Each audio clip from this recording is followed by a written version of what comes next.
Going live. Hello, everybody, and welcome back to Honey Badger Radio. My name is Brian. I'm here with Allison, and this is Team Andrew versus Team Charlie, hit or miss on men's issues, where we're going to be looking at a debate. It was from about a month ago on the Whatever podcast. 2 weeks, I think. No, this is a month-old video.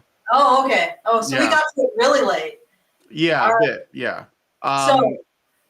This one go ahead. got messy fast, and that's exactly why it matters. Team Andrew versus Team Charlie on the Whatever podcast spirals from a "you're an idiot" jab into a full-blown pile-on, complete with Rachel charging in from off-screen to defend her husband, while the chat does precision character assassination on both of them.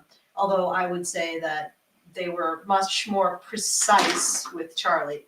In this episode, we're going to treat that chaos like a game tape. First, walk through the fight beat by beat, then run a highlight reel of the most surgical hits versus the most feral roasts that came out of it. After that, we'll slow down the footage and look at the arguments under the drama, who's threat narrativizing men. So if you guys know, been here a while, what a threat narrative is, it's basically just presenting men as a threat that needs to be neutralized, who's cashing in on male sacrifice, and who, if anyone, is willing to talk about men as fully human. By the end, you won't just know who won the shouting match. Well, I think you already know, but you'll know why Rachel had to protect her husband, why Charlie's frame is still winning, and what we can do about it. All right. And if you want to make commentary of your own at any point throughout the show, you can do so at feedthebadger.com/justthetip. Very best way for you to send us a tip, and the best way for you to send a comment with that tip, because that comment does not go through YouTube's comment labyrinth of mystery. So once again, that's feedthebadger.com/justthetip. And if you want to support the show, feedthebadger.com/support. All right, let's. All right. Are you what microphone are you using? Oh, it doesn't sound too bad, but it sounds like you're far away. Maybe the sure. No, you know what it is? Yeah, it is the Void Cat. Yeah. Okay. It's the Chaos Agent. I apologize, guys.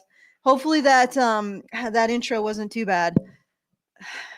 You're really getting into it today. You're like, no, you shall not stream. Yeah. Yeah. Okay, so Andrew and Charlie were Andrew's a frequent guest on the Whatever podcast. Mm-hmm. And he's invited on often by Brian Atlas, the guy who hosts the show, because he's debating feminists on there for the most part.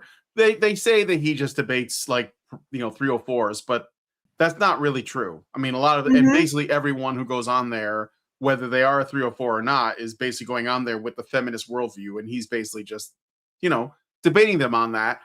But he's also debated men and other people, so it's not just like that. It's not low-hanging fruit per se.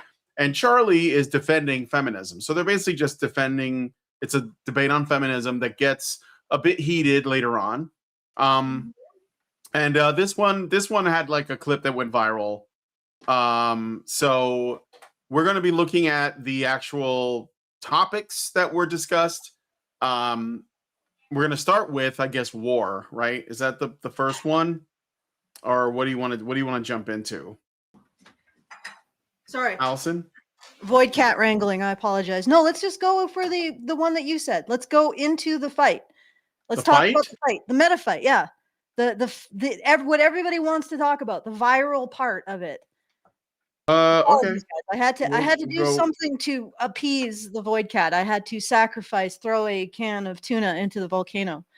So, yeah, let's just do that. Let's just go to where everything goes to hell. All right. So at this point in the debate, this is 4 hours and 15 minutes in. This video is 6 hours and 20 minutes long, just about.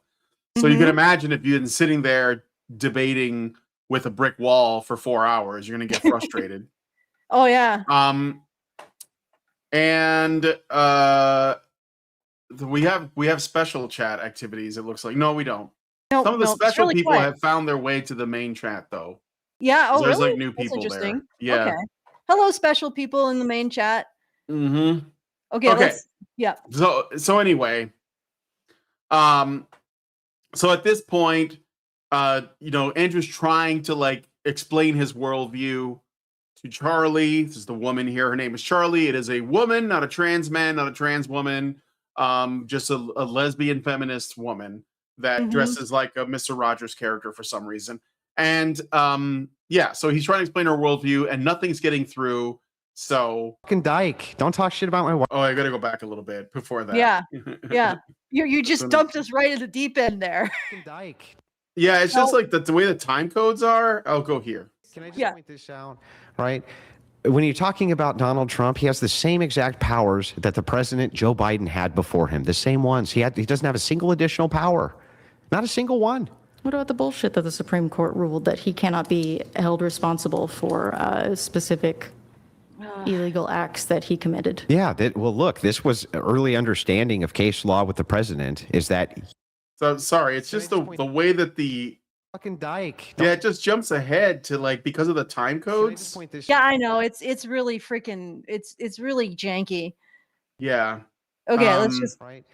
When you're talking about Donald, maybe I can just like move forward a little bit and see if there's a way to do this more precisely. I apologize, but I'm trying to get to where you can't have the state charging the executive branch. You can't have them doing that. leave it there and let's go. No, okay. Can you not? The Supreme Court even ruled you can't. I think you should be able to. I think that's ridiculous. I think we need to be able to hold our leaders accountable and not put too much power in their hands, because I am against authoritarianism. Okay, so let's say California does that. They say, hey, we're going to go ahead and bring up Donald Trump and he needs to appear in court. How does California enforce that? Guns? I don't know. Bears? I don't know. That gets tricky. I wouldn't trust Donald Trump to. Are they going to send California agents to arrest the president of the United States, do you think? We could send the National Guard and start a civil war. Our National Guard, the California National Guard. But why would you? Be treason. Why would you? I'll try. This is where so he's trying to explain, you know, like the way that the government works, which is essentially that it is force. And Charly is either intentionally obtuse or just not very smart. But what's coming across is that she's not smart. She's an activist. She says a lot of the same things that feminists say. She gets pats on the back for it. It inflates her ego, so she goes on to do this in other places, gets pats on the back for it, inflates her ego, and on it goes until someone pops her bubble. And so this is where that happens. So, but it's obvious she doesn't understand that, like, it's sort of like the gun conversation, you know? In order to take away people's guns, you have to use guns to take them. Yeah. So you're not really against guns. You're just only in favor of the government having them. So it's like saying you're not against power. You just want your people to have power. Right? So it's authoritarian. Okay. Yeah. All right. Anyway.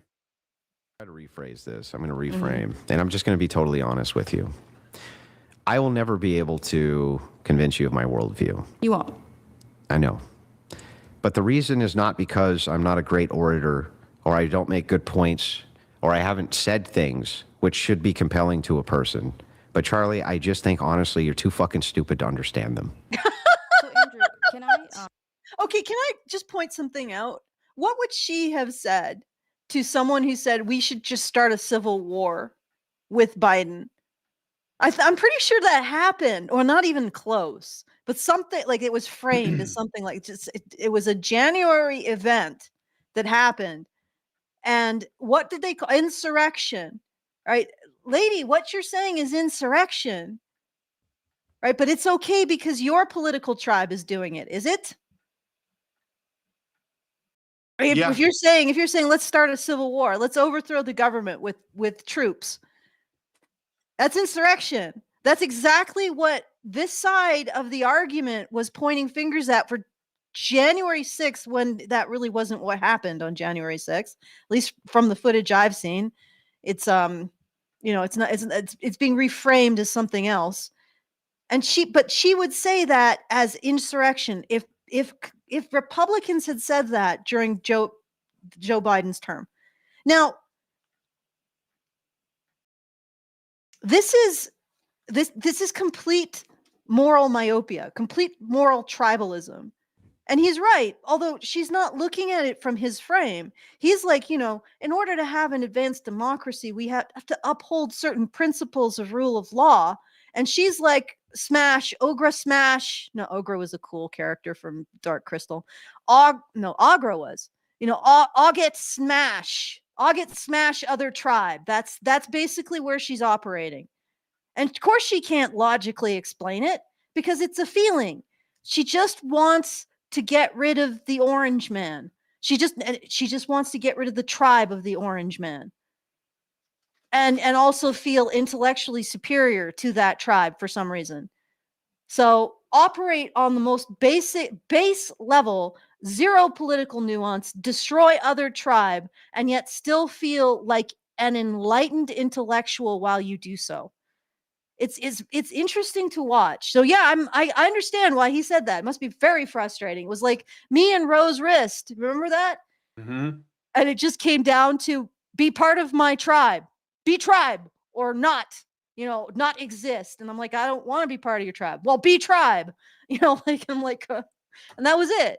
Because talking to these political tribalists is an exercise in sheer frustration. And they don't get the fact that what they're advancing is war. Well, I guess she does now because she's literally said it. Let's just do a civil war, folks. Let's just do that. Well, she's but she's trying to say something. This is what you guys do. I'm just, but it's just not. It basically for most of this conversation, she's being obtuse. She's avoiding confronting his arguments. She is doing whataboutism. She is bringing up anecdotes. She's been wrong on her actual claims. Like, this is like, until this moment, I don't see how anyone could say she was winning at anything. But so at this point, he's like, this is what I believe. And she just isn't listening. And even when he says, I'm not going to be able to convince you of my worldview, he's even basically saying, I can't even get you to understand my worldview, not necessarily agree with it, because you can't even decide whether or not you agree with something if you don't actually understand it. And the reason is because she believes that there's nothing that he could possibly say that would change her mind.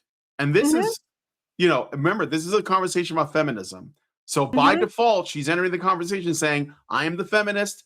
I am right. Anyone who disagrees with me, there must be something broken inside of them. They can't possibly disagree with me because I believe the good things, because I'm the good person that believes the good things. This is what they think. Anyone who doesn't agree with me obviously is a bad person that believes bad things. It is that childish. It is that simplistic, but it is that true. And he can't convince that. So now, granted, she does not win necessarily in the realm of logic and reason and principles, but it isn't still entirely possible to win on the ground of narrative framing. Yeah. So that is like the least appropriate win for an advanced democracy, but it is possible, like that she simply is capable of maintaining the narrative frame throughout all of this, or parts of it anyway. So let's get into the slap fest. So he basically says, you're too fucking stupid to understand it. I think a better reply might have been, you don't want to understand it, because that's what it really is. But sell you on my worldview? Yes. Your wife has 3 baby daddies and has been married twice before. And you you lick sniz. Under your religion. You lick sniz. What is that? You're a fucking dyke. Don't talk shit about my wife, you stupid bitch. Shut your fucking mouth. Shut your stupid bitch mouth. Your wife with the 3 baby What did I just say? Dyke? Wife? Sorry, okay, dyke. all right. Morally inconsequential in comparison to your ditch licking. Do the men that you and now she's gonna problematize all the men that watch Andrew based on this comment. Yeah, this is threat narrativing. Yes. Although it was interesting, she went after his wife. Mm-hmm. That actually is that is a very high level difficulty to start attacking a woman in this context. So this is probably why she pivots to attacking his male audience. Well, because when a woman attacks another woman, she doesn't have the automatic assist that the woman is framed already as threatening and lacking in any vulnerability, and that their intentions are negative. When a woman attacks a man, that's already in place. That's already in play. So the fact that she attacked Rachel first is probably, She was trying to actually, use the fact that Rachel has children from different men before Andrew, without yes. actually knowing the story behind that, as a way to attack Andrew. Oh yeah, I know. So But like basically saying, why are you taking somebody's like sloppy fourths or whatever? Yeah, but that's yeah. attacking on more of I think a male vector. Yeah. Not necessarily a female vector in order to establish the threat narrative. If you attack the woman, then you have to deal with the fact that Rachel, as a woman, even if she's perceived as a conservative woman, is perceived to be more vulnerable than Andrew. And when you're dealing with threat narratives, you have to realize everything is reversed. The most vulnerable party is actually the hardest party to attack in a threat narrative sense.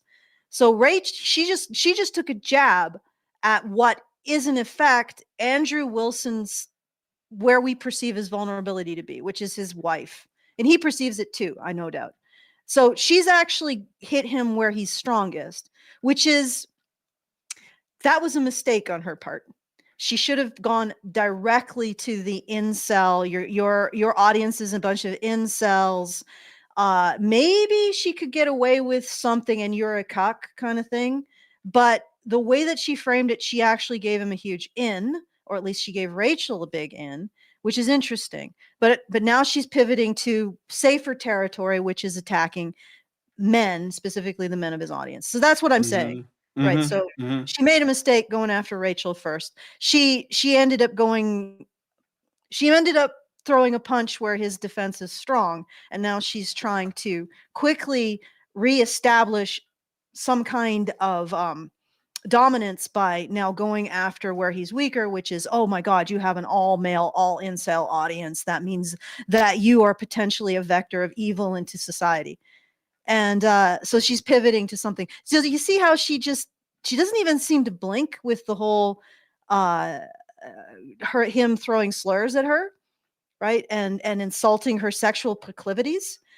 She doesn't blink, partially because this might have been a feint maneuver by her part. This may have been intentional. If it was intentional, like I think it was probably a mistake, but it could have been a feint. She could have attacked him at his strongest point, which is his wife, because she's perceived to be vulnerable, but also knowing that he's going to react badly to that.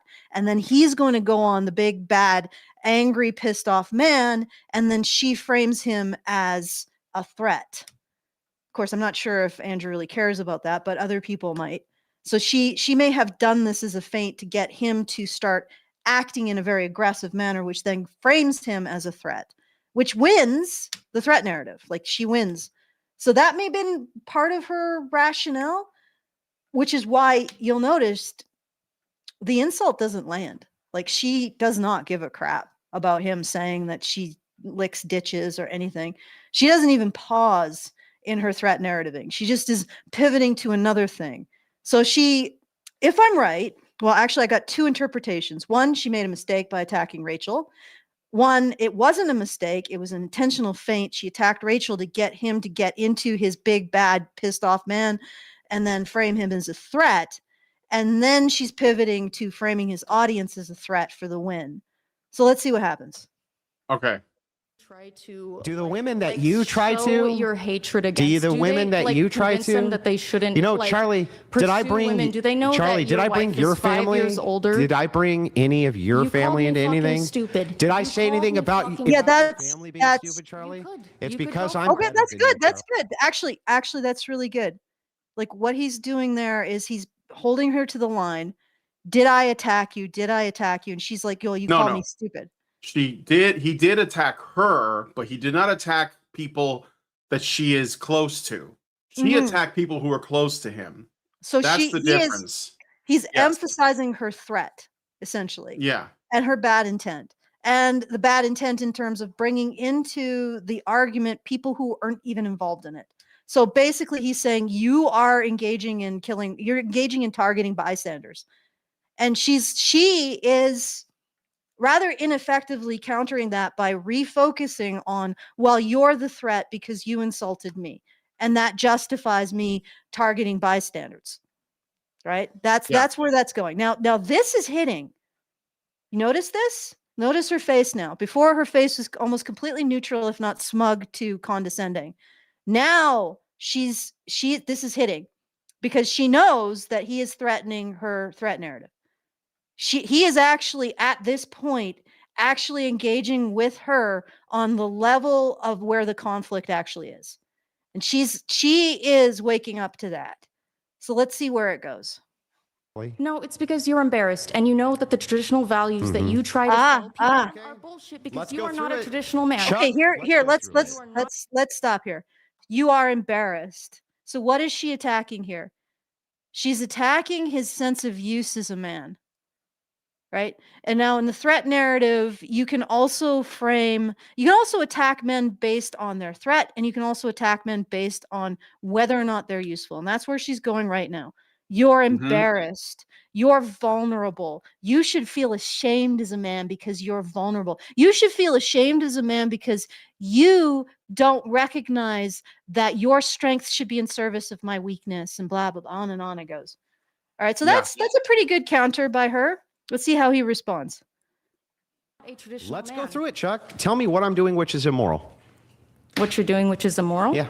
I think that Yeah, because, okay, before we get into it, because they were talking over each other, she was trying to use the fact that Andrew married a woman who had children from other men before as a way to ding him, because she was saying, well, according to like the people that you associate with and your values, like you're like the worst person, which doesn't actually make sense. But I guess because Andrew, like he's a Christian, an Orthodox Christian at that, but also he spends time with the guys in the red pill, like the manosphere guys.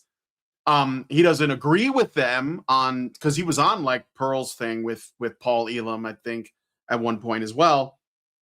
He doesn't agree with their prescriptions, but he is looking at what their like diagnoses is, right? He's always been defended us for that by saying, look, the MRAs and the red pillars, they have an accurate picture of the problem. And generally the red pill is a descriptive thing. It just says, here's what's going on with men and women, right? It's not necessarily prescriptive.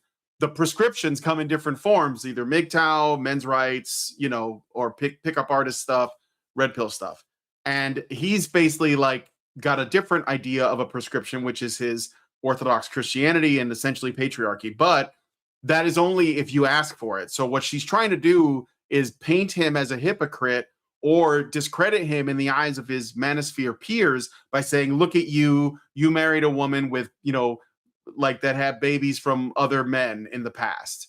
And he's saying, how is that immoral? Explain to me how that is immoral by my standards as a Christian, right? How is that unchristian? And she's going to have to make that case, which she can't make, because the truth is Christianity is not against that at all. It's obviously like if someone is redeemed and you like want to, if you love them and you marry them and you raise their children, that is Christian, right? So well, technically it's adultery, but that's no.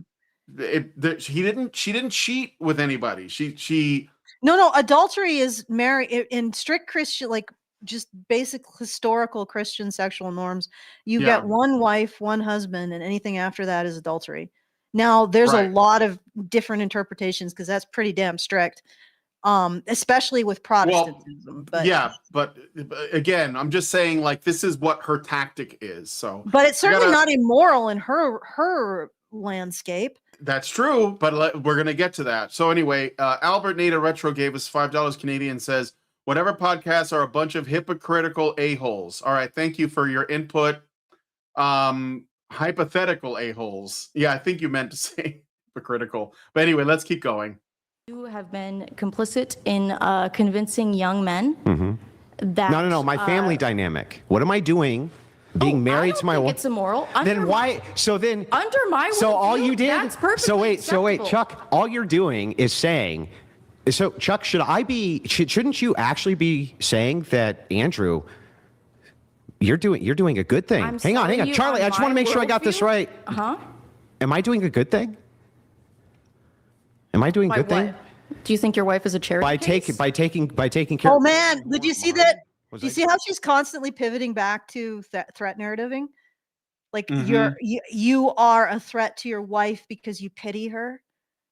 See that? Now, yes, she briefly dipped into threatening his sense of honor in terms of his audience, but I think she's mostly operating from a threat narrative frame. So what that is she's trying to show him as a threat. She's trying to poke at his vulnerabilities to get him to react in such a way that demonstrates he's a threat. And she's trying to maximize her vulnerability in this circumstance so that she perceives to be the injured party. But this is, but again, she did pivot, I think, briefly into a more male frame and attacking his honor. That whole thing about being a hypocrite with his audience is more male framed. It's more about principles. So it's interesting. She's straddling a line. I'm wondering where she's going to go. All right. Doing a good thing? Whose fathers abandoned them? Was I doing a good thing? Yeah, you're doing a good thing. Oh, okay. Well then, Chuck, why did you use that as a form of personal attack on me? Okay, this is good. I'm a good person doing a good thing. Okay, I'm convincing you of my worldview. You're Okay, wait. convincing, Chuck. All right. That's really well done. So he reframed that as an attack. So she has to acknowledge, and also reframed it as an attack that has no legitimacy within her principles, which I don't think she has, but we'll go with that, right? But now she has to defend. She's on the defensive. She has to explain why she engaged in this threatening action. And he's not letting her get away with the idea that it isn't threatening or it was justified or some crap. So that's good. That's his response is good. Let's see what she does. Under my worldview, I'm a good person. You can marry your wife and no one would judge you, and you can raise the children that aren't yours and no one would judge you. No, they would still judge me, Chuck. Under your worldview, that would not be so. Christian nationalists, Yeah, what about isn't it? even acceptable. Do you understand what Christianity is? Do you think Yes, that? I was do you raised think? Christian. Were you? Yeah, I was. Protestant. Yes, I was. Of course. All right, they're getting out in the weeds here. Okay, yeah, this is interesting, but yeah. So she's claiming, okay, notice this though. I think this is important to point out. She's saying, under my worldview, no one would judge you. That's a lie. You can't control whether or not people have an opinion on your lifestyle, no matter what your religion or lack thereof is. Okay? That's just a lie. It doesn't matter, right? So you're just claiming that under my worldview as a feminist, as an intersectional feminist, I believe atheist, she's basically saying we would never judge anyone for anything. That's just not true. That doesn't exist, guys. There's no such thing as a society where nobody has opinions about anybody else. That just doesn't exist. So when she's making a claim that's ridiculous because she's trying to protect herself, and then she's saying, under your worldview, there'll be lots of judgment, and it'll be really hard. There's judgment no matter what. Yeah. The point is, how do you cope with it? Do you just say, fuck it, whatever? Do you, or do you get on with your life? Like, in general, in my opinion, men don't care about judgment. Women do. This is what the whole feminist movement, by the way, I've been saying for a long time, a part of it is all about avoiding judgment. It's like the most important thing, which is why a lot of their causes have nothing to do with law or policy. It's all about perception. I want to be seen a certain way. That's it. Yeah. Right? Yeah. Accept me no matter what my body count is, accept me no matter how fat I get, accept me no matter wherever I grow my hair, accept me no matter what clothes I choose to wear, what color I decide to dye my hair, whether I have a septum piercing or not. Those are all based there. There's no way you can pass a law that makes it illegal for someone to judge you on those, although you can get into a position like in Europe where free speech is limited, where people can get arrested for saying faggot. So there is that, and I think that comes from this kind of attitude, in my opinion. Well, I would say that while men are less concerned with judgment in the way that women are, they can. This shouldn't be like considered a free for all for judging them, because I think that what they are sensitive, from my opinion, an outsider's opinion, is having a consistent metric to understand their self-worth. And that's a bit different than judgment, because you can be very iconoclastic with that. Like you can be the Ubermensch who just decides on his own standards. But a lot, and I don't think this necessarily makes men, like the men who do this, weaker. It's they do want some kind of way of establishing self-worth through their actions in relation to something greater than themselves. That makes sense. Right. Well, I think, okay, let me put it look, simply. there should be a desire to please people deserving of that. Yeah, but let me put it this way. I think men are drawn to external principles, to standards of honor, and these are ways of judging your actions and your decisions. But women are drawn to the absence of that. Well, that's right. That's right. Yeah. Well, as I'm saying, we understand we can't escape that world. There's no escaping the world where people have opinions on other people, or people have a view on how to operate in the world, or standards of any kind. Like that has to exist. So men, at least, believe that those should be aspirational standards, and they want to achieve them so that they earn the respect of people who see those also as aspirational. But it also means that there are other people whose opinions just don't fucking matter, because they don't have good standards or any standards. Like, why should I care what Charly believes if she has no standards anyways? Yeah. You know? Yeah. Well, I think this particular exchange is a little bit in the weeds, because it's essentially two people trying to force the other, or say that the other is a hypocrite. But but you want me to go to a different. So at one point she goes after Steven Crowder for, I guess it was like, here, let me get to that real quick, because I thought that was good too, because no, let's go to the show turns sour. Okay, that's where we are now. Let's just keep going. If we have to sacrifice my complex. The Protestant spirit is still in you. I wasn't raised Catholic. Oh my freaking God! We're back in the 100 Years' War. It's the thing that Protestants do when Can I ask you? They get really into the idea of rules and Chuck, shit. have you ever had an abortion? No. Never. Would you? Yeah. So you'd kill your own kids? Why am I going to take moral advice from you? You don't have to. I'm not going to. Why would I take moral advice from you? So you're trying. Yeah, but you're trying to establish yourself as his moral superior. Mm-hmm. So, okay, again, this is really like, this is basically just, they're locked, with boxing, they end up. Well, she's trying to, but the thing is, she's trying to, like, she doesn't have standards of her own. So she's trying to find a way to hold his standards against him. But it doesn't work, because he's like, well, why should I listen to you? You have no standards. So he's like, he's not allowing her to do that pivot.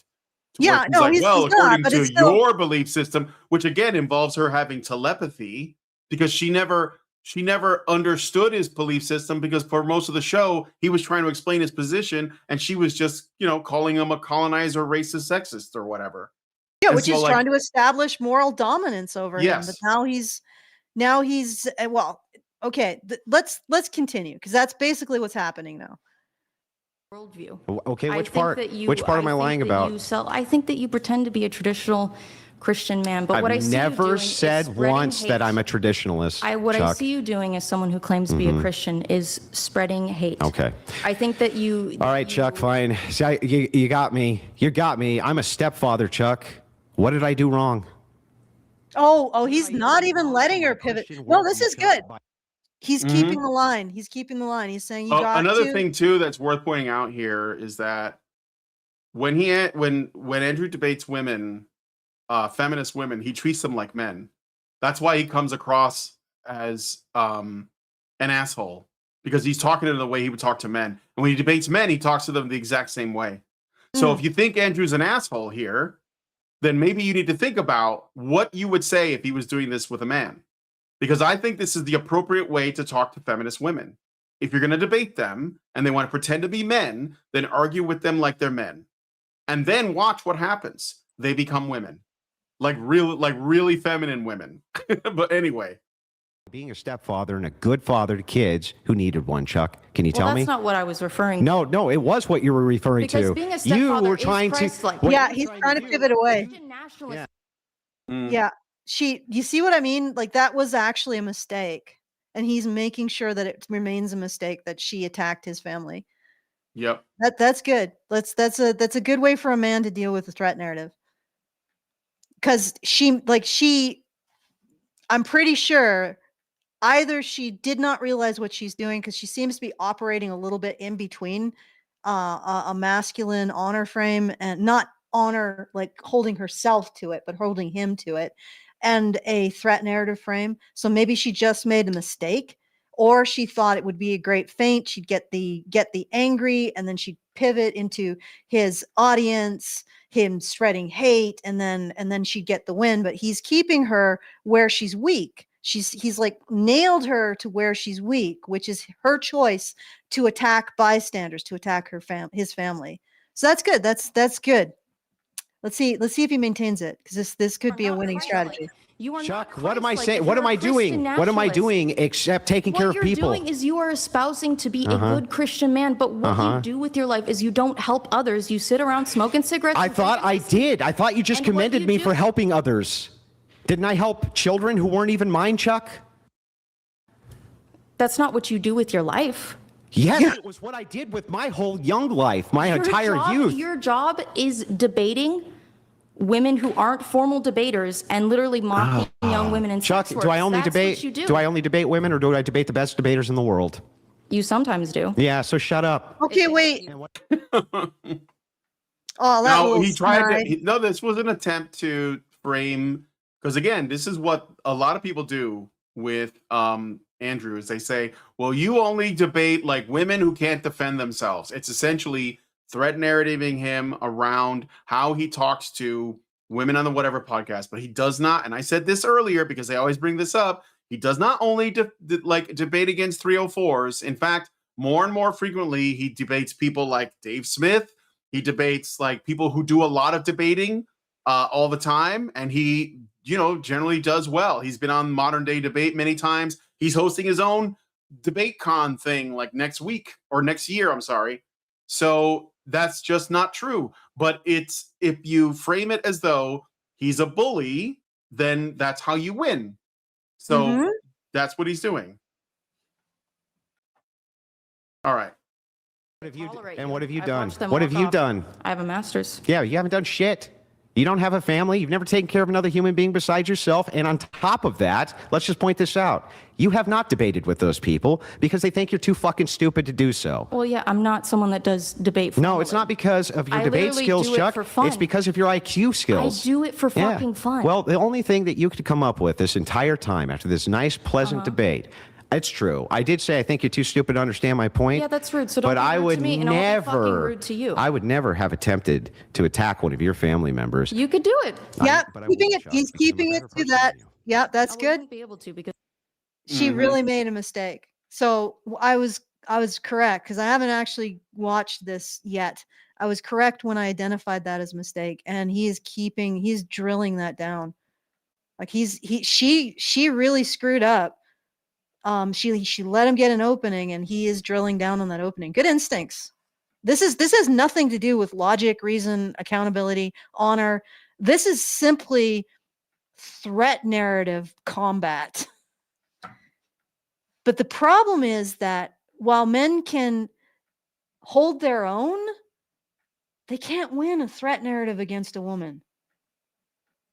It is extremely difficult for that. And it's because, well, I hate to say it, but men just do not have the same ability to perform vulnerability as women do. And that is the strength. Like in a threat narrative, you have to invert everything. Vulnerability is strength. Strength is weakness. And so you have to understand that. You have to get into that framework. And it's much easier for women to do performative vulnerability than men. Like if Andrew broke down in tears, that wouldn't go as well in terms of a threat narrative than if Charly broke down in tears. I can just imagine her breaking down in tears. Well, yeah, it definitely would be better for her. Yeah. I think for him though, it would destroy him. Like people would it would get memed all over the internet. And it would be absolutely devastating. That's essentially that's this point. A woman can not only more successfully do performative vulnerability, they don't have the same social fallout as men do. Yeah. So it's like it is. I would say it's almost impossible for a man to win a threat narrative. He's holding his own, so he's not becoming a victim of her threat narrative. But it's not like he's not going to do a reverse Uno on her. Well, this is what he does. Like, here's the thing. He does not, if he like asks you to respond to something, you can't dodge that. You can't pivot away from it. You can't try to change the subject. You can't do whataboutism. You have to answer it right away, or he will just keep it on you until you do. And so people will see that as him talking over them or insulting them, but that's not what he's doing. He's saying, answer the question, answer the question, answer the question, answer the question. And if you don't, he's just going to keep doing it. And maybe he'll call you names while he's doing it until you do it. So if you're not seeing that, that's what's happening. She is not answering what he's saying. He is calling out her contradictions, and she doesn't have anything because what she was trying to do was simply make him look bad, go viral, and make some money. And and she went viral for the wrong reasons. So Lib Pro Marte Rules says, after 3 hours of destroying her arguments, most people have a tough time keeping composure, yet people want to focus on just this part, not the whole debate where she got destroyed. I agree. I watched most of this fucking thing, and I'm telling you, it was mostly like nothing, and it's not because it was boring. It was because Charly had nothing. She had nothing. She came, it was like she wasn't even prepared. I don't even know why she has a pen and a notepad. She had nothing. She had anecdotes. She had threat narratives. She had feminist fucking gobbledygook talking points, and that was it. And he debunked everything, and it wasn't hard. So I'm not even saying he's like a genius. It wasn't hard. You just like take apart the logic, and it falls apart. And she had nothing. So when you get, like I said, this is like 4 hours in, 4 hours and 20 minutes, and there's like nothing, and she's not making a dent, and he's not able to get her to like see even like what his side of things is. So he just says, you're just too fucking stupid. Like, we've been at this for 4 hours. And then she goes after his family. That's like, this is what I'm saying. Like, she has less than nothing. She's indefensible. No, I mean, she is indefensible, but she doesn't have less than nothing. No, I know. She but has I'm saying narrative, in terms of logic. I mean, she's got logic and reason. Yeah, sure. He's outmatched her. But in terms of maintaining a narrative, she probably looks at this exchange as she won, and in certain instances, she did. Like she maintained the narrative that she wants to maintain, because there's two fights going on here. There's the logic and reason fight, which occurs and men are picking up on it. And then there's the maintain the narrative fight, which is operating on a completely different level. It's like she's giving off some subsonic frequencies that the women are picking up, and they're like, oh yes. And men don't. They don't pick up the level of the fight on that level. And on that level, you can make the argument that she won in terms of maintaining the particular narrative that she wanted to maintain. No, she didn't win on logic. She didn't win on reason. She didn't win on coherence. She didn't even win on cleverness. But in terms of maintaining and framing the narrative, there are potentially points where she won, right? And now let's finish this up, because I want to see the ultimate resolution of this, where it goes. All of my family members are better people than you. Well, I mean, but I'm a better person than you. That's what I meant when I said that my dad has spent his life helping people. Well, you've spent your life doing what? Proselytizing to the masses and about propping what? yourself up as a fucking leader. Essentially saying, I am a leader. Are you saying I'm not? You are inconsequential. Okay, in Chuck. Okay, so again, she's threat narrative. She's attacking his usefulness as a man. So now she's attacking his identity, right? So this is all within the threat narrative rubric, because if a man is framed as useless, he ceases to be somebody to talk, like who has authority to speak. So that's what she's doing. So she's attacking his identity as a man right now.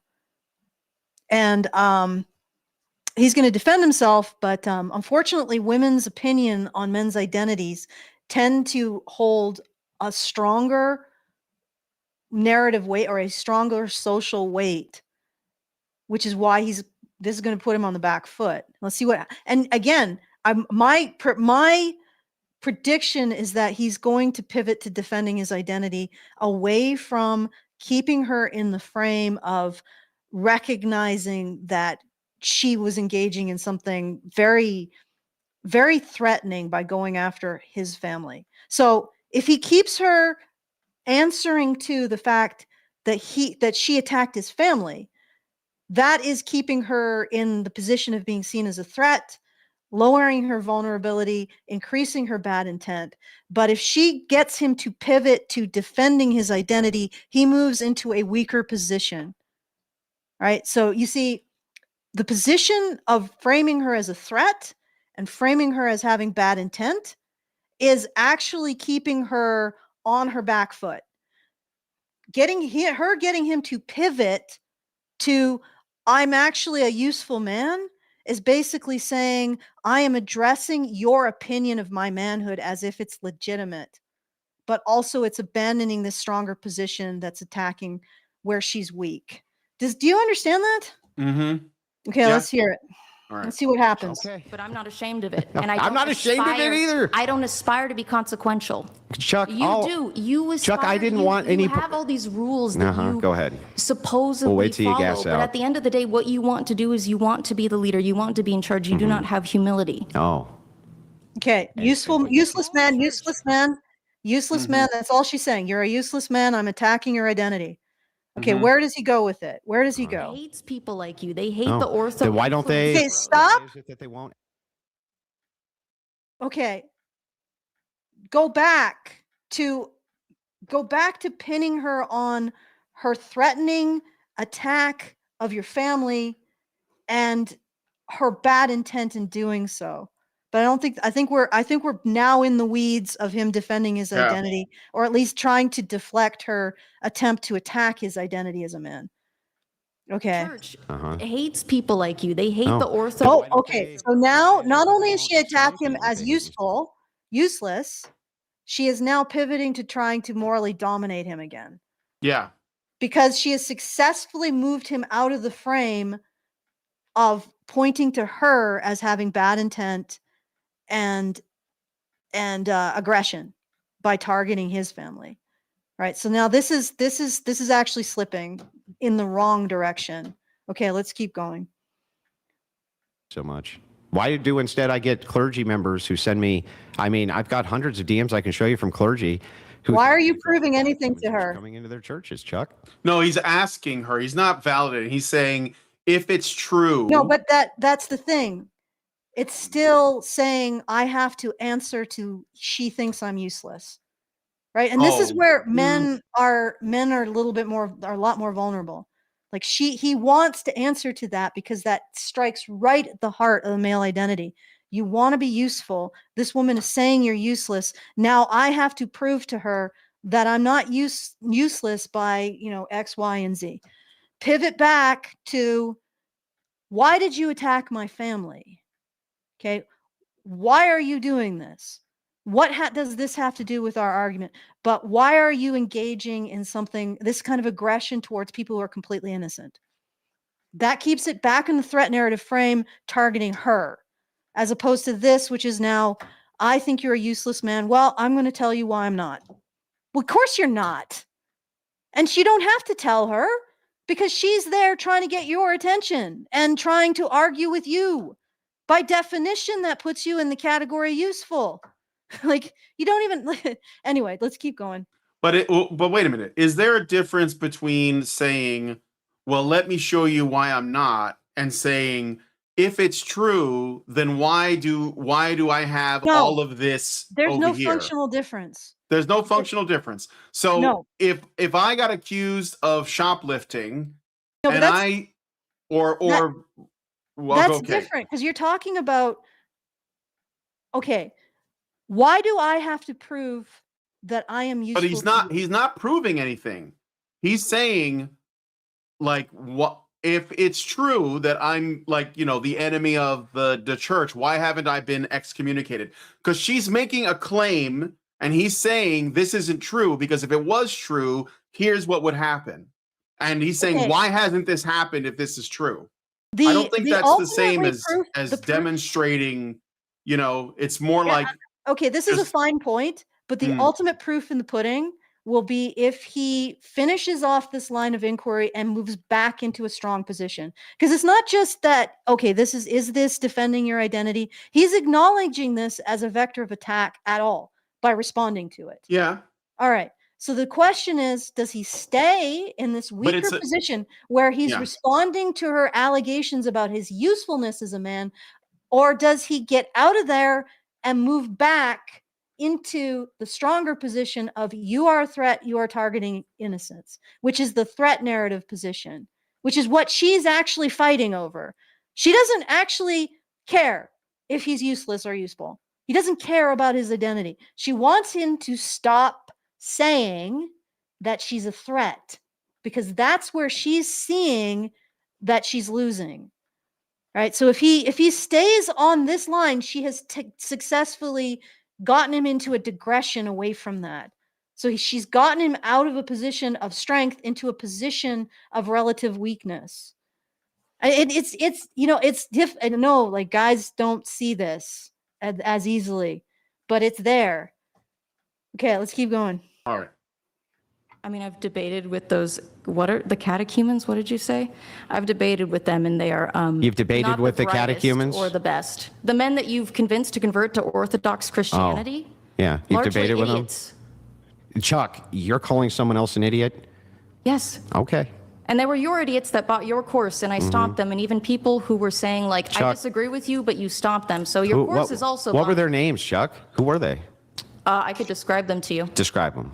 White guy wearing a hat with an orange mustache and blue eyes. The other guy was also a white guy in a hat, but All right, let me just jump ahead. This is getting into the weeds, but she has pivoted him away from the threat narrative, that, like, being from in that position where he was nailing her on being a threat and actually going after innocence, which in the threat narrative context, that is a stronger position than whatever this is. Okay, let's go. All right. Even under Catholicism, and by the way, Christian nationalism advocates for this as well. If there's abuse in the home or abandonment or things like this, of course that's grounds for divorce. They're against things like not getting rid of show cause, right? Like, you have to show a cause for a divorce. You have to create justification. They're against things like no fault. That's the things they're against. Nobody's like, oh, there are some people, I agree. There are some people who have been like, well, even if you're getting beaten up in a relationship, you should stay. But you know what happens when you actually hone down on what they're saying? They're actually saying, wait a second. What I'm saying is that that's something which can be worked through. That's not a thing which instantly nullifies the marriage. And that as Christians, you should try to work through that first before you end the marriage, especially if you have kids. That makes a lot of fucking sense to me. did your wife? All right, I'm just pausing. Oh, she's going after his wife again, but I'm just pausing it there. He's explaining again, these misrepresentations of this position of, like, hey, maybe it's more important to work through a marriage if it's going through difficulty, for the sake of the marriage, but also for the children if there are children involved, right? And I think that's true. I mean, it's common sense to me. And but anyway. Had a no-fault divorce. Was it no fault? I'm not going to get into my personal life with you, Chuck. All right, but if you're saying that Christian nationalists are, they're pro show cause, but against at-fault divorce, then it's the same thing. Okay, Chuck. Well, what happened is her ex-husband went. You want me to? I should jump ahead and then. Thanks by the way, for reminding me of that. Yeah, you're welcome. Can you just help me out with this? Which Christian nationalist would say this is actually pretty good? This is actually pretty good. I know it's horrifying, but he has once again pivoted to her reframing this in terms of her being aggressive and also targeting innocence with what she said. Now, she probably didn't realize that there was severe abuse occurring with Rachel's previous marriage, but it doesn't matter. This is moving it once again back into his position in terms of the threat narrative is stronger anyway. Like she can still break down in tears and then it's all over, but let's keep going. All right. Who's the dude that was berating his pregnant You wife? tell me. Steven Crowder? You think Oh, boy. Steven Crowder, who's one of Rachel's best friends, would tell her that That's was her best friend? I didn't say it was her best friend. That's one of her best friends? Yes. And one of mine. Oh man, this is good. Like he's reframing it in terms of personal cost. Again, really shoring up his position, and I won't say dominance, because again, she can always do the sudden death or the fatality, which is start crying. But he's maintaining his position now. I'm glad he got out of the any kind of defensive response to her saying he's a useless man. Like, I glad he got out of that. Like, I'm probably the best way to approach that would just be to laugh and continue. Yeah. And just not even reference it at all. Not even say anything that looks like you're trying to defend your usefulness to this person. Okay, let's keep going. So for context, we're talking about Steven Crowder because this is interesting, because Andrew laid out that Rachel was with like abusive men in the past who were like, bad fathers, bad boyfriends, husbands. I don't know if they were married to her. And I think she was married before, maybe. Don't quote me on that. Not sure. Doesn't matter. But essentially Rachel has abuse in her history. Andrew is her husband now. And this woman brings up like, these men that are around Rachel that like whether or not they are also like dangerous or violent, like this implication that, well, Rachel was with violent guys, so why are you bringing violent guys around her? Right.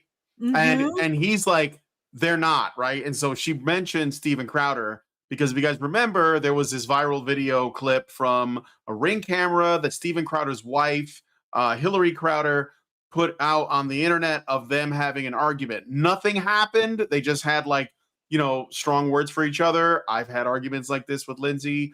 Everyone's probably had arguments like this. It was pretty mild, but it was emotionally framed by his wife, who knew they were being recorded, and basically like played it up a bit to make it seem like she was in more danger than she was. And on top of that, she was pregnant at the time. So like Candace Owens made a big thing about it and like said, basically like completely condemned Crowder for the clip.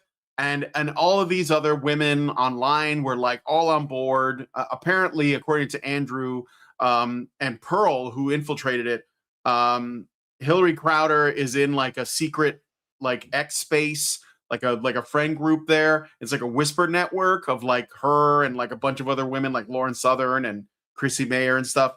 And they were all like talking about this, and they were all in on it. It was like the thing to expose him. But nothing came of it. And Crowder has been very like, upfront about everything that was going on. He said he never laid a finger on her and all that. But this is like important context because the people like Charly here will say that he was violent to his wife, even though there was nothing of the sort. It was an argument. Men have arguments sometimes with women, and there's nothing wrong with that.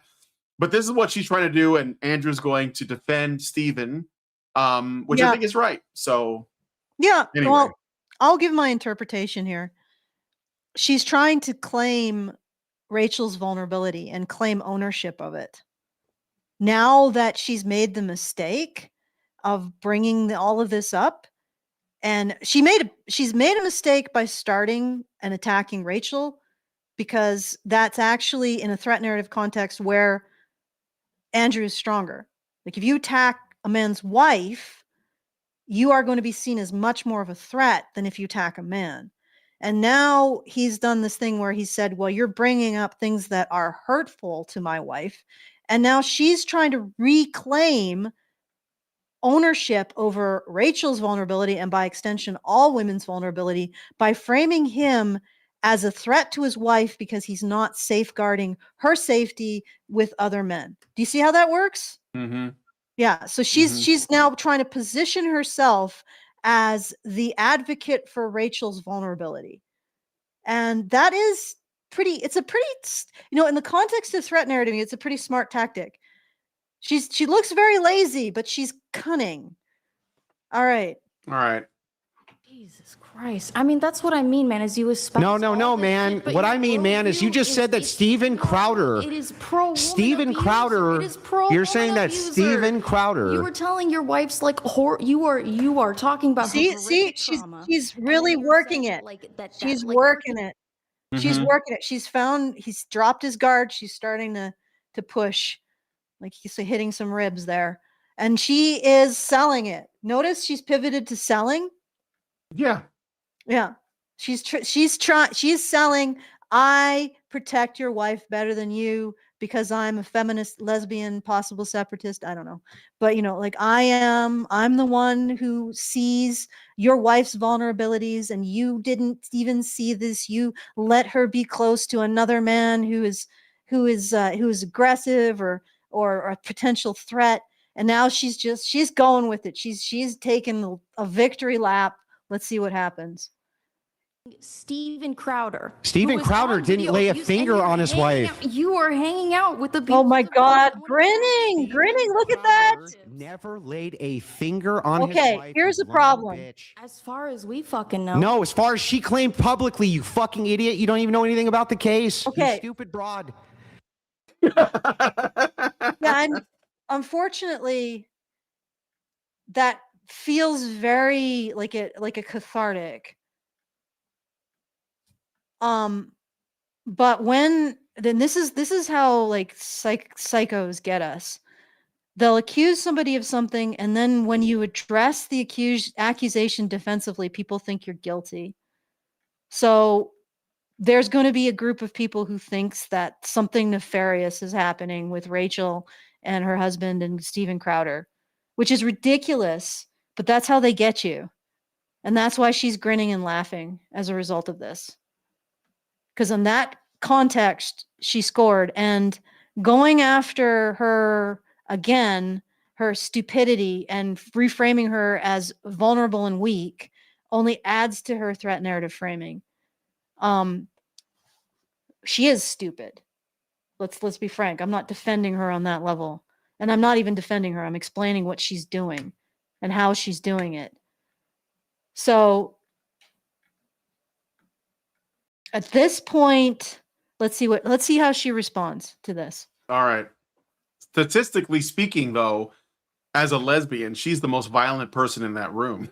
Yeah. And that anyway. Would be a good thing to do. That would have been a good thing to pivot to. Like, what are the rates of violence in lesbian relationships? Why are you bringing this up with this that would be a good thing to pivot to reframe it back on her potential threat and her potential targeting of the innocent, so her bad intent.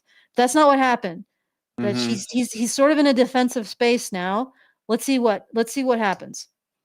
Can you tell me that Hillary Crowder has said that Steven Crowder ever touched her? Ever? Because then why are you making these allegations? Still an abuser of women. How? Because he got into an argument. The way that he spoke to Chuck, her. You support that. Chuck, you've been in worse arguments in relationships than that. I guarantee it. I haven't. Oh my God, you people are the worst liars. You're the worst liars, the most uncharitable fucking people. Good. You just made an accusation that Steven Crowder. Do you know why I say that this is good for Andrew to go into? Lying, bad intent, more imputations of bad intent.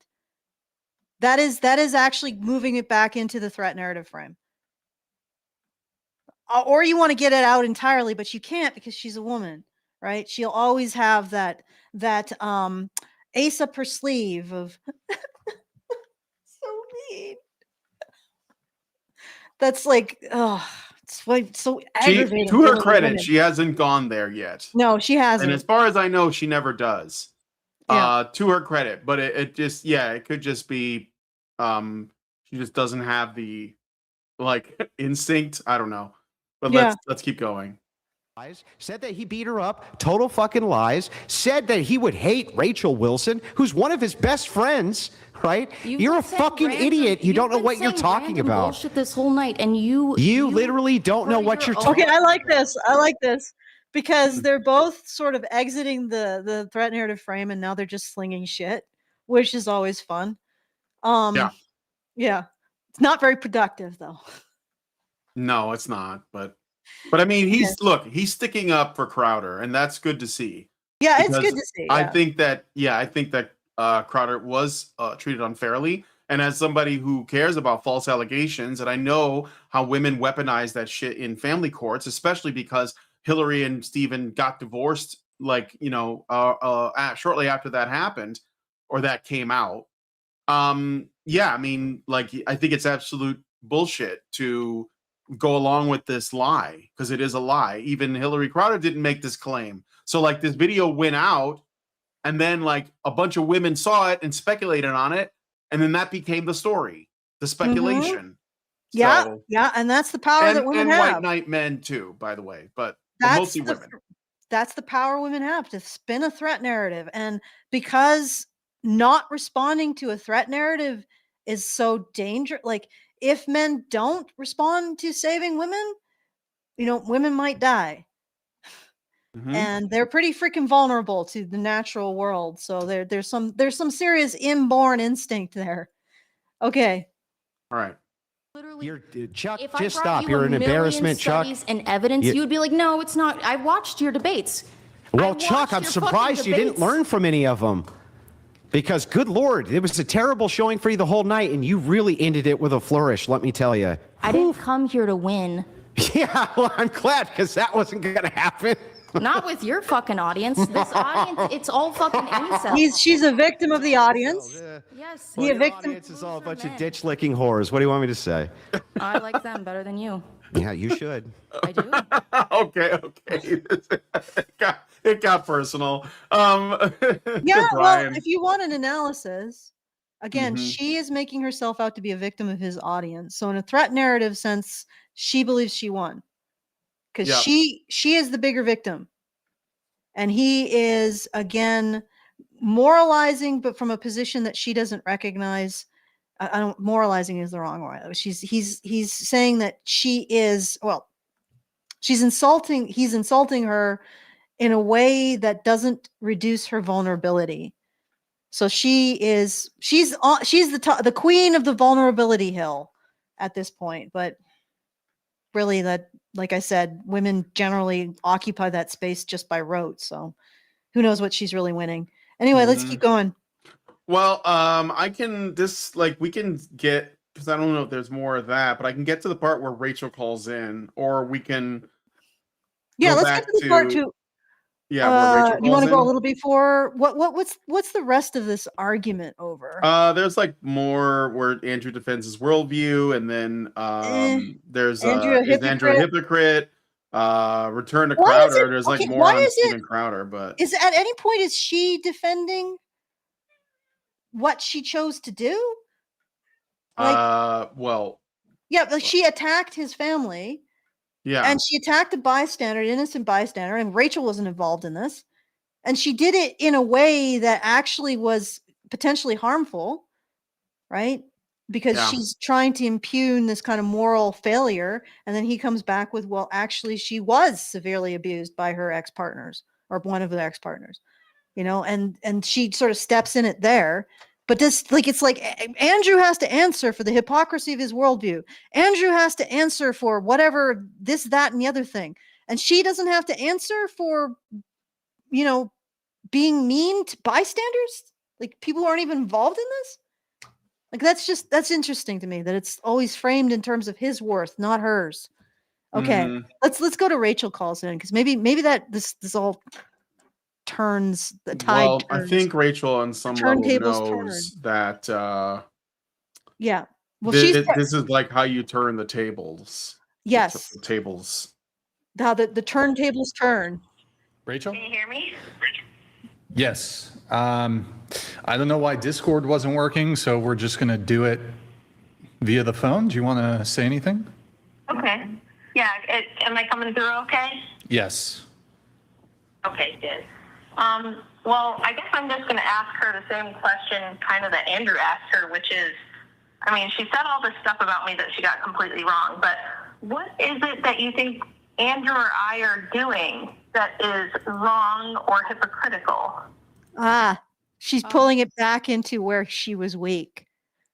And this is woman to woman combat, so this should be fun. I'm excited. Let's see Rachel's chops in the threat narrative arena. Okay. I do feel that with your guys' platforms, what you do is, Rachel, I'm going to be honest with you. I'm not familiar with your platform. I'm only familiar with your husband's. You're only familiar with talking shit about her when she's not here. Well, hey, man, I was trying to prove my point. I was trying. Well, no, you weren't. You were attacking somebody innocent. But she's pivoted. She's pivoted. You notice she's pivoted to reframing Rachel as a threat. Your platforms and what you're doing, the evil that you are perpetuating with your platform. That's framing Rachel as a threat. So she's so like lazy. It's hard to say that it's like a good salvo because she's like, I don't know, the lazy master of threat narrative. Like she's trying to barely make an effort. Like life is exhausting her. So well, communists are lazy, so yeah, it is what it is. Okay.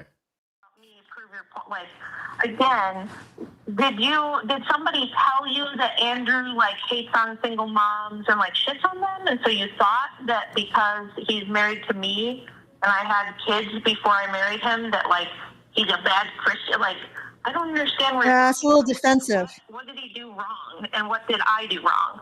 Okay, that's a little defensive. Maybe, but like before she wants to counter argument, she needs to understand what Charlie's argument is, and maybe she's going to like put her in a knot, because if Charlie was just saying, well, you're with a single mom, and that implies that Andrew hates single moms, which I don't hate single moms.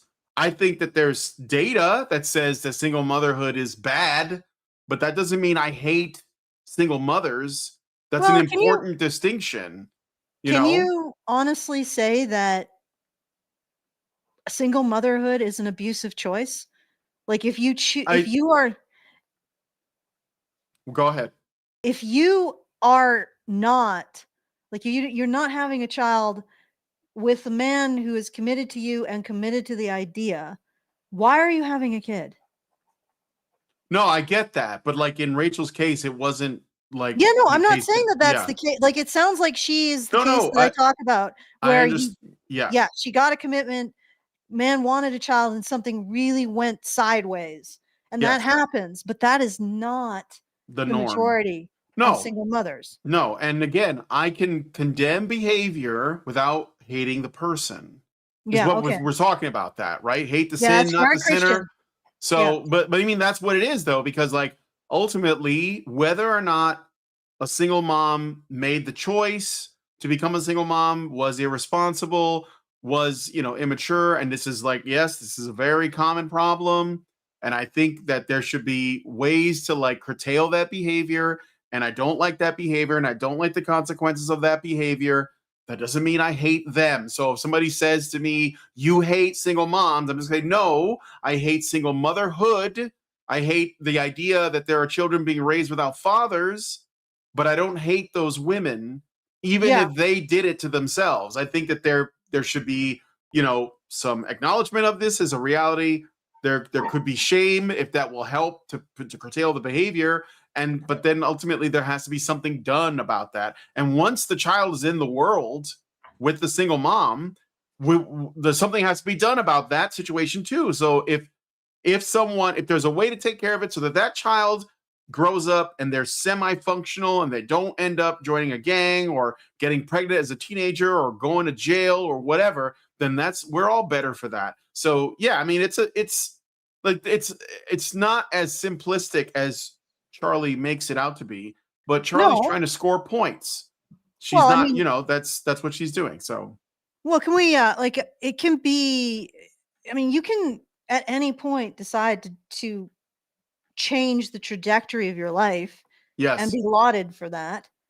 Yeah, exactly. And you can be a person like Andrew, who decides to help somebody out who is sort of put themselves in, or through no fault of their own, has ended up in a bad situation. You can be lauded for that too. Okay, let's hear what goes on. All right. So the basis of Andrew's platform is essentially to make women look stupid and humiliate them. Threat narrative right there. Mm-hmm. Bad intent, aggression, and of course we can't acknowledge Andrew's vulnerability. Remember that one instant in Kathy, I think Kathy Young, was it? No, not Kathy Young, Kathy Newman versus Peterson. Yes. Yeah. You were confused. And he said, well, what about my experience? It's been very uncomfortable. And she was just like sat there and blinked for a while. That's because he threw his vulnerability into the ring. And that's like not something that women expect from men, because men are not allowed to do that, because that means you're threatening your identity of useful to women. And men are always supposed to be beholden to that identity. They're always supposed to be defensive around that identity, and to treat any kind of threat to that identity as more important than anything else, which is maybe a little bit why Andrew pivoted into defending it. But yeah, that is the first time, I think that might be the only time I've seen a man force a woman to acknowledge his experience of her behavior in public like that. And again, like Kathy Newman nearly went total blue screen of death as a result of it. Mm-hmm. It's fascinating, but that's not what's happening here. But what's happening here is that she's reframing everything again in terms of threat, that Andrew is a threat to women because he deliberately goes out to humiliate them, etc. So let's see how Rachel responds. Strong move. Job of that all by yourself. He doesn't even need the help. But go on. Erroneous. Erroneous. Sorry. What the heck? They have their own technical difficulties? They don't even have a voice guide? He has a soundboard like I do. That's all. Yeah, okay. I lost my train of thought. Tell the whole world why we're bad. The whole world? Bad, and why am I bad? You were saying that Andrew's whole purpose is to make women look dumb and stupid. But that's how his thing works, is he goes on debate shows. A lot of the time it's young women, people with no formal debate experience, such as myself. Why do they go into it? Mock them. So now she's putting herself in the same category as those other women. So the people with no debate experience, such as myself. So now she's one of those hoes. Whatever podcast. But that puts her in the vulnerable position, even though she chose to go on here and do this one-on-one. Doesn't matter. Okay? Yeah, what matters, it does not. And this is why they always go after, you can't talk about women putting themselves in a vulnerable position, because that reframes a woman's vulnerability from a power in and of itself to something she needs to take responsibility for, not men. Right? And so it does, like, her mindset, it doesn't matter that she's putting herself into that position. What matters is that she's vulnerable, and Andrew isn't responding the way a useful man should respond. Right? And that's the narrative framing that she's creating. And it is powerful. But let's see how Rachel responds. Look stupid, clip farm, and then gain money and notoriety this way. He doesn't engage in real thoughtful debate. I've seen people walk off from debating him because we got to do one thing at a time. One thing at a time. You can't just shotgun 500 things. So did you not have agency? Did you not have agency when you accepted this debate with Andrew? Yeah, I did. Okay. Then what did he do wrong? Do you want him to treat you like, because you're a feminist, so do you want him to only debate men? Because if he did that, you'd say, well, he's a misogynist. He won't even debate women because he doesn't take them seriously enough or whatever. It's like, you guys. Yeah, this is,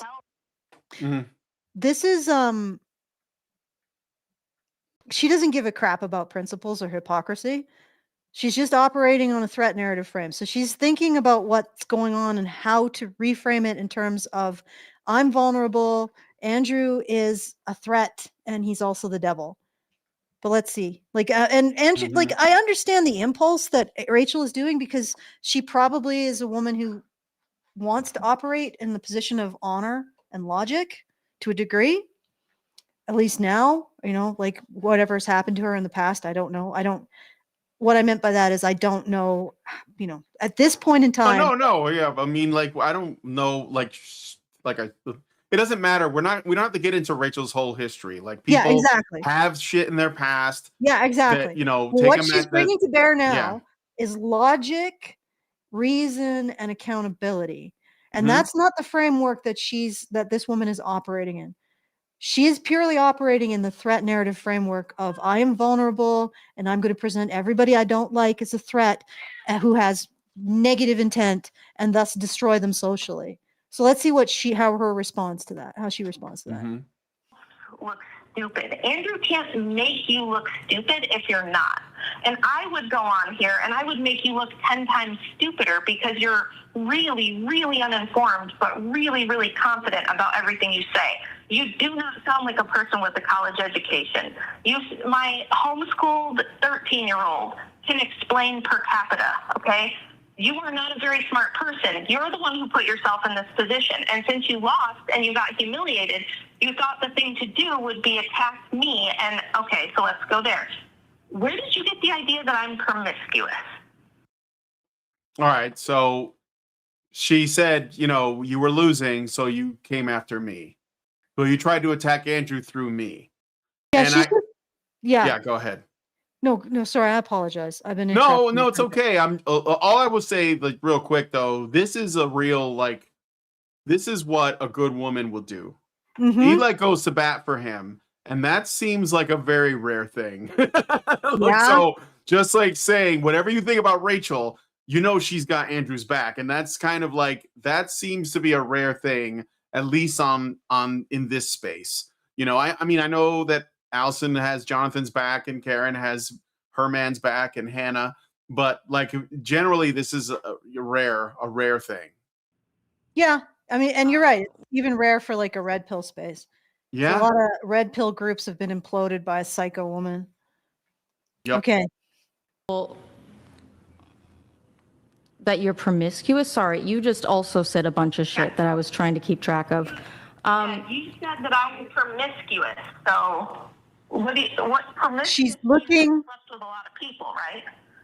I would say that I think that having children with multiple men is, I think that is more significant than. Okay, well, I think it would be if, and I know why people assume this. I do understand why people assume it. They're just wrong in their assumptions. It would be wrong if I had been sleeping with lots of people, if I had been carelessly getting pregnant with random people. That's not the case. I've spent my entire adult life only in 3 long-term committed relationships, one of which is a, almost 20-year relationship with Andrew. Now we're like 18 years in. I've been married since 2012. Prior to that, I was married for 4 years, as Andrew had to unfortunately explain. That ended not even because I left, but because he beat the crap out of me and was being pursued by the law and left the state, and so it was like abandonment. The first one was my high school boyfriend. All right, so she explains that it's not because she's promiscuous, and that she just is one of these people that, like you said, was in a committed relationship and it went sideways for whatever reason. Now, she's not even trying to defend her part to play in this, so we can get into, like, we don't have to get into whether or not she chose a man for the wrong reasons, because we know women do that as well. They get involved with men who are probably, antisocial, violent, whatever. But the point is, though, is that she is basically like explaining that her situation is nothing for Charly or Chuck here to make assumptions about, and it's incorrect. And the thing is too, is it completely sort of dissolves what was implied by her suggesting that, this whole marriage thing to Andrew, which is, you're a hypocrite because you got involved with a promiscuous woman who has 3 kids from, different baby daddies, and that makes you a hypocrite, and the red pill should, kick you out, and the Christian nationalists could kick you out or should kick you out, and the Orthodox Church should kick you out, and you're fake, and I don't need to listen to you. And I'm also a victim of you, by the way, even though I chose to come here and debate you. Well, she's just waiting for a way to reframe this again in terms of Andrew's threat and his ill intent. So let's see what she does. Let's see how long she just sits there and listens. Was with for 5 years. We had 2 children. He had his own personal problems, and that did not work out. So I understand why people make the assumption, but the truth is I'm not promiscuous. I have an extremely low body count. I've never had one-night stands. I've never cheated on anyone. I've never just carelessly or casually had sex ever.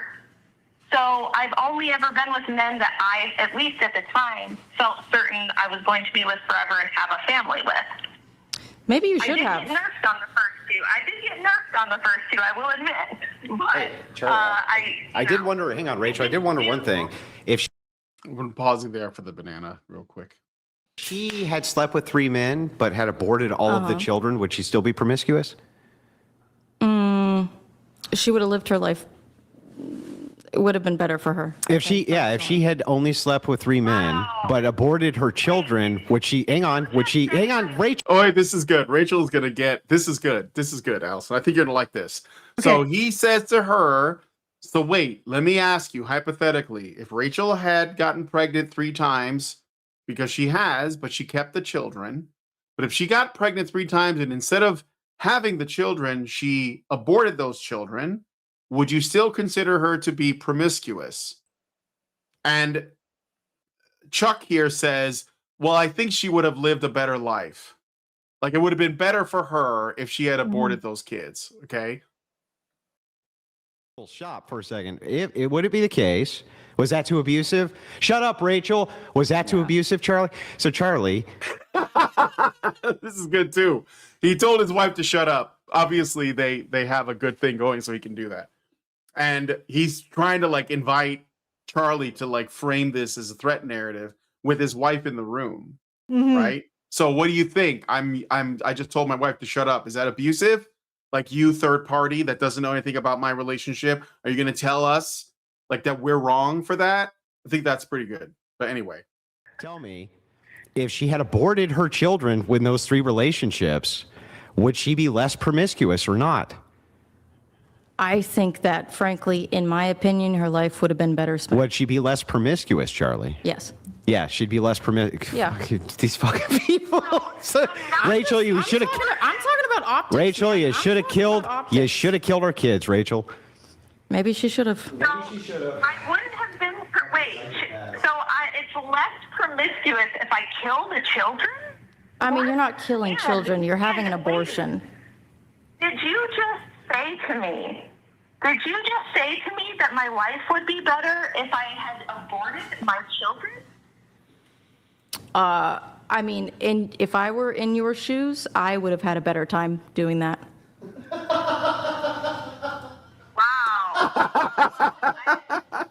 I regret to inform you that I love all of my children. I would never unalive them. I would never wish that they weren't born, even if there was some mild inconvenience to me along the way, or maybe I had to do a little work to raise them. I love my children. I would never wish that they had not been born, and I'm certain my life would not have been better without them. Would you deny that under patriarchy you are seen as I hate to Threat use this narrative. phrase, but as a So she damaged figured out where iconic she's going in with the of- threat narrative. would you agree that under patriarchy? Okay. She's trying to, again, children with no- what's interesting is and this is what the sisterhood does. She's trying to put herself in a position of adjudicating or being responsible for Rachel's victimhood. That's what she's doing right now. She's trying to say, I understand your victimhood better than you do. Which essentially that's the way you neutralize another woman's opinion in the threat narrative scheme of things, is that you can recognize the victimhood of the other woman.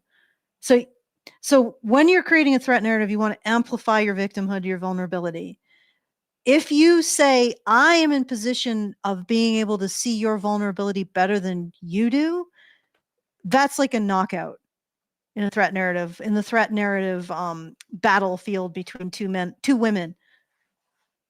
You're basically saying to that woman, you don't understand your own mind, and I take your victimhood as my own. I have claimed the king on your chest, like you know what I mean? All right, I have claimed your territory for my own. Okay, let's see what happens. Well, how Rachel responds to this. Men. Would you deny that that is unfortunately the common perspective? I actually think it's people like you who think that about me. Andrew is a patriarch. He is a patriarchist. As you said, he's the one out here representing the patriarchy, and he looked at my situation. Okay, so okay, now again, I think that Charly is actually being successful here, because it is patently true that men on that particular side of the aisle do judge women like Rachel. Right? There's like, don't marry single mothers, don't date single mothers, et cetera, et cetera, et cetera. Now, she could reframe it in terms of her agency in that I am happy that Andrew stepped in and helped me, overcome this aspect, the mistakes that I made, or that if it, like, the first relationship sounds like it was less of a clear-cut thing than the second relationship. Like, she could say something like that. Or she could say, I don't think that men on our side would judge me because of the domestic violence that I experienced. But let's see what she says. Let's see how she frames it. All right.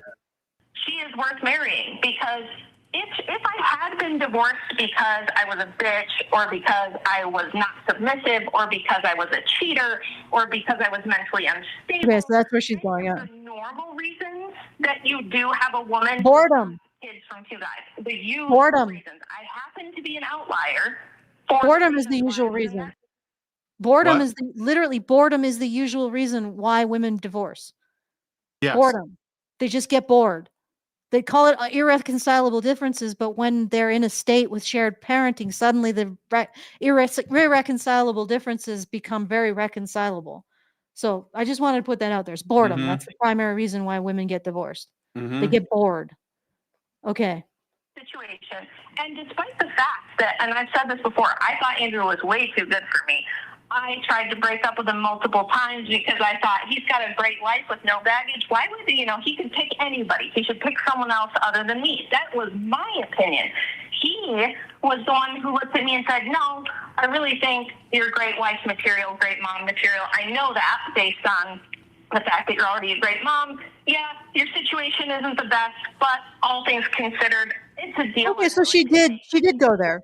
She did express gratitude, which is very powerful when it comes to threat narratives, because threat narratives are like humility, because she didn't, it wasn't like she was like, well, these men need to step up. And no, she said, I didn't think I deserved this. There was like, no, I shouldn't have gotten this. I tried to break up with him because there's like, no way is he going to want to be with somebody like me and all the baggage that I have. And yet he still did. So I think that's commendable. And I think that that's got a lot of value. Mhm. So anyway. Sorry. Oh, sorry. Next. Yes, next. The cat's making me. No, it's fine. Was that awesome? Isn't that cool? What a good guy. And he was a great stepdad. And he loves all the kids. He never treated the older ones like they were any different. There was never any drama with him, talking bad about their dad or anything. He was a great guy. He's a great guy. And it turns out that you're the one who thinks I should have killed my kids. You would rather party and have fun and get bullshit degrees than produce human beings who are going to go off and create the future. Hell yeah, I would. It turns out that you are the hateful, selfish, awful one I see. who's willing to lie about people, Okay. say things that aren't. She's making herself out to be a victim again. Yeah, but Rachel also sort of like framed her as the aggressor on her children. Yes. Well, So yes. yes. Threat narrative. She's an aggressor on my children. She wants them dead. She is the hateful one, right? Like she is actually fighting back the way women do. And let's see if Charly can salvage this or if she's going down with her ship. All right. True, when you don't know what the truth, you just defamed multiple people in front of millions. You're willing to lie about people, and you No, don't care. not millions. Millions who see So this. it Promise. turns out that Your it is not Andrew. shows is the charitable rarely one. go that Andrew viral. is the selfless one. I've also already had people spread clips around me that got hundreds of thousands of views, and it was Okay. fine. I'm just letting you know that she was saying something accurate, that millions of people will likely see this, yes. And they'll forget tomorrow. No. Here we are a month later and we're still reacting to it. Yeah, But- although we end up we're pretty slow on the uptake, so Yeah. yeah, maybe we should be faster about that. Get on the hot takes a little bit more quickly. Oh, Yeah. You start by watching other Yeah. videos yeah. that people make. You start by consuming content. Okay. Yeah. Well, So I do consume do you want me to- content. I read research articles. You know, I'm doing like I spent like a couple weeks, well, maybe a week, downloading CSV files from like the New York Times on bestseller lists. Like I'm consuming stuff. It's just not pop culture. Yeah, I know it's not pop culture stuff. I need. well, to this isn't pop consume- culture stuff. This is like these are like debates and conversations happening in spaces that are parallel or even connected to ours. And people send us stuff. Did somebody send you this? No, I located it sort of. You came across it? Yeah, You well, no, saw I came the across the- Hassan reaction to this. Yeah, was which like seemed the really initial stupid. thing. Like I put it through Corel and I was like, Yeah, is there any actual Well, content? It's like, no, it's just insults. it's just Hassan Piker. He doesn't have anything to add. He has machines. That's all he's got. He's machines. So, and he's black pilled. That's another one I got to add to my soundboard. So, yeah. Beta. But I'm all right, squishing the so- void right now. that's fine. Okay. So what do we is there more? I think I don't know. it's- Let's see. Is this the end? Let's hear that. Let's see I if, think we're like getting to the end of this. let's see thing if with Charly Rachel, actually and then they rejoins do with it. anything. All right. If she has anything after this. Yeah. Okay. But that wasn't the But point. again, at the end of the day, do you guys feel that the work that you do Oh, back on makes this, huh? more women So she's just interested in pivoted hearing- away from what she did. Well, no. Well, yeah. So now she's just saying, like, do you think that what you're doing is good? Like, do you think women will actually listen, or something? Why does that Let's see. matter? But what? Yeah, maybe it doesn't. towards Christian nationalism than being repulsed and disgusted by Well, it. it's not all about women, is it? It's not all about women. Well, I mean, if we're talking about helping women, We're not just talking about helping women, though. I think helping you're men is interested helping. in helping men. I think helping turn men- away from Well, hang normal, on. healthy partners. Normal, Their healthy body count partners. is too high, or they've done. I don't Yeah. know. Yeah. Like and- you. I would love a chance. Okay, I'm just pausing there. Okay, Yeah, I think- I Rachel's feel gonna like say that's- something. Yeah. Mm. Yeah. No, let's. Tell her why I do this. Yes. Go ahead. If I may. So the reason I do what I do, which you said you don't know what I do, so I'll tell you. I write history books about the history of women's liberation. And I regret to inform you that you don't know anything about it. You don't actually know how the movement happened, why the movement happened. You were under the impression that women couldn't get educated.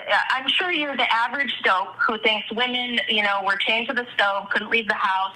They were just used and abused by the evil patriarchy who just, for some reason, wanted to enslave them and make them into sex puppets, blah, blah, blah. The stereotypical bullshit that all you female liberals and everybody else pretty much believe. Well, I never It's said not all true. of that.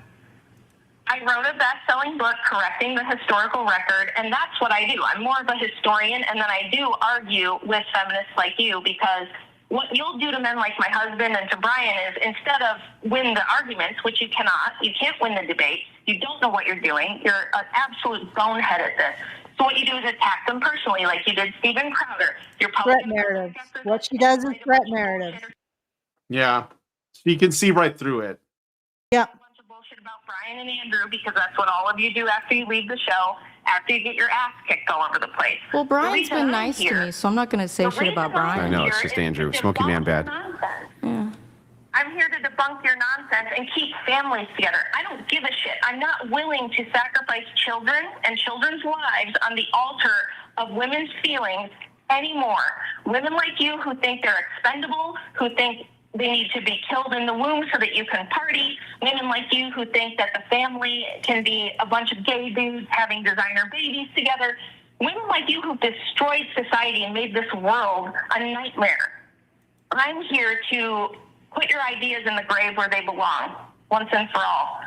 So I'm here to support the patriarchy. I'm kind of like the secretary that helps the patriarchy, and I just happen to be really fucking good at it. So if you ever want to talk more shit, let me know and I'll set up a debate with you, and I'll make you look 10 times stupider than even Andrew has. Okay. So you're the one who should get back in the kitchen because you're useless. I don't know.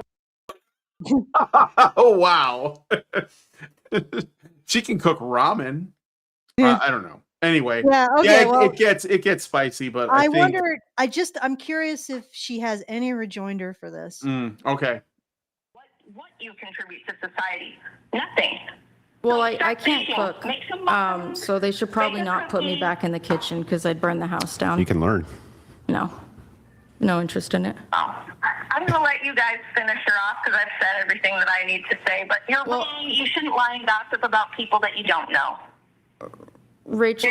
It's not very Christian. She's probably gonna. I would be, well, I'm not a Christian.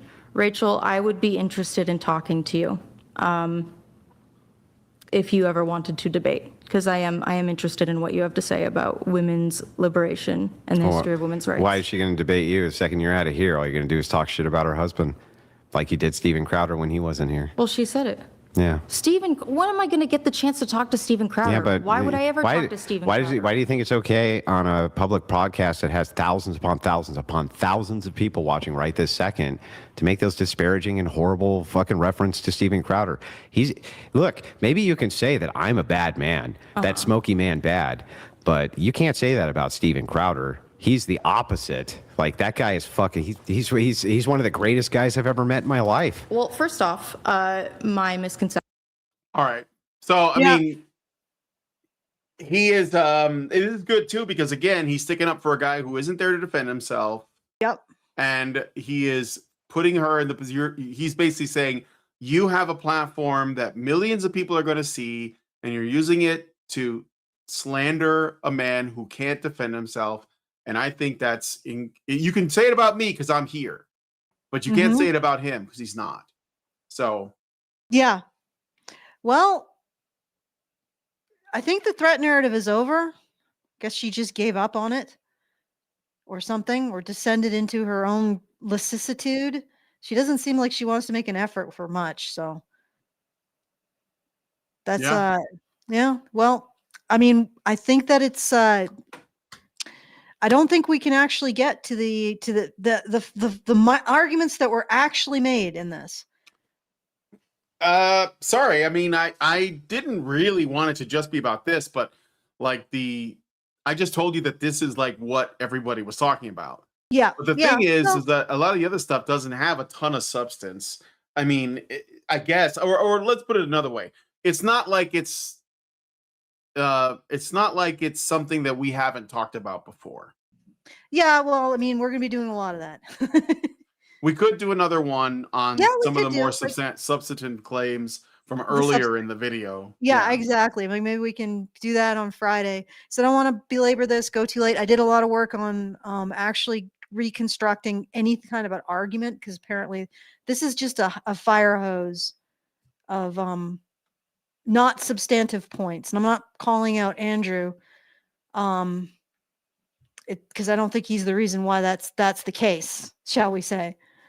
But yeah, I managed to reconstruct, like 9, 10 substantive arguments that we could respond to, and also look at from a threat narrative framework as well, to see what Charly is actually up to, because I don't think people really get a good grasp on what she thinks she's doing and what she's doing in terms of framing things, in terms of like the social understanding of these issues. I don't think she actually is failing as much as people think she is in that context. But that's for another day. I want to give a big thank you to everybody. I'm going to do the, unless you have some final thoughts, Brian, while I struggle with my mouse. No, I got a super chat from Oh, cool. Zeranx. Thank you. Zeranx gave us $5 and said, "I'm glad she admitted she'd burned the house down. I would have said she burned the water trying to make ramen." Thank you. She probably just orders in, she lives in California, so I'm sure she just gets carry out. Or, despite being a lesbian, she probably has guys that'll buy food for her. She's not a bad Yeah. looking young lady, so there's no reason why she wouldn't exploit it, regardless. There's a simp born every minute. But yeah, thank you for that, Zeranx. And I think that's it. So Well, I mean, like, what I would say about this is I think it's important to look through, because I believe that, at least I do, come from from a different perspective than Andrew or Rachel or red pillers. I don't think that conservatism, or whatever brand of traditional, no, I don't want to say traditional, because he said paleo patriarchy, I think it was. I don't think that the umbrella of conservatism or the umbrella of liberalism is going to solve the issues that our society is facing. I think addressing men's issues is going to solve that. Like, I am a men's issues purist. I think that it's not an issue, not just an issue of solving these issues for men. I think our society has these problems and we need to solve them, and we need to focus on that, or we are not going to make progress. So I believe that other people from different political positions, they say my particular belief system is what's going to solve the issue facing the world, and somebody else might say my issue. But I think that occurs within a functioning, productive system, and I'm not sure if we have that anymore. So I think that the solution to what we see and the problems we see is addressing men's issues. Full stop. Like, we got to address men's issues. We got to look at the situation with a full understanding of what those issues are. And we got to start treating men as a resource that deserve to be respected and cared for. And not just because they're a resource, but also because they're half the human race. And I don't think it speaks very well of us if we're incapable of extending compassion to half of our numbers. So anyway, that's my approach. I know it's different than conservatives. It's different than other political positions, because they would say the solution is a branch of conservatism, whatever that is. A solution is liberalism. Nope. The solution is actually taking care of the men who are primarily responsible, the group of people who are primarily responsible for the functioning of our society at this point in time. Okay. Having said that, I'm going to do a big thank you to the Great Indoors, who put in 1K. wow, thank Yep. you, Great Indoors. He did that for. He did that because the writers retreat and I just went through and watched the most horrendously awful feminist film that I do Oh. not recommend anybody watch. I think it's called Julian Dillman. It is 3.5 hours of excruciating boredom, punctuated by a few moments of intense misandry. Don't watch it. I think Sound and Light voted it its top movie for 2022. Do not believe them, my friends. It is a terrible, terrible movie. Sight and Sound voted it the top movie for 2022. It is not a good movie. Don't watch it. If anybody, So if you're yeah, you had to get paid for that. yeah, if anybody's in a position, well, yeah, if anybody's in a position where they have to gnaw off an arm or watch this film, just consider that you have two arms. So anyway, thank you to the Great Indoors for that. And thank you to everybody else who supported. If you want to send a message, if you want to tell Void Cat to not do this, you can do so at feedthebadger.com/justthetip. At any point throughout after the show is over. You can also support the show at feedthebadger.com/support. If you agree, as I do, that what we need right now is to address men's issues, because they're not just men's issues at this point, they are society's issues. And society ain't going to go very far if it keeps beating its plow horse to death. And also, a truly compassionate species should probably be able to extend compassion to half of its numbers. Anyway, feedthebadger.com/support to support us if you want to do that and you want to keep this little girl in cans of food. And I'll hand it back to you, Brian, while I attempt to do a squish. All right. Well, if you guys like this video, please hit like, subscribe if you're not already subscribed, hit the bell for notifications, leave us a comment, let us know what you guys think about what we discussed on the show today, and please, please, please share this video, because sharing is caring. Thank you guys so much for coming on today's episode of this.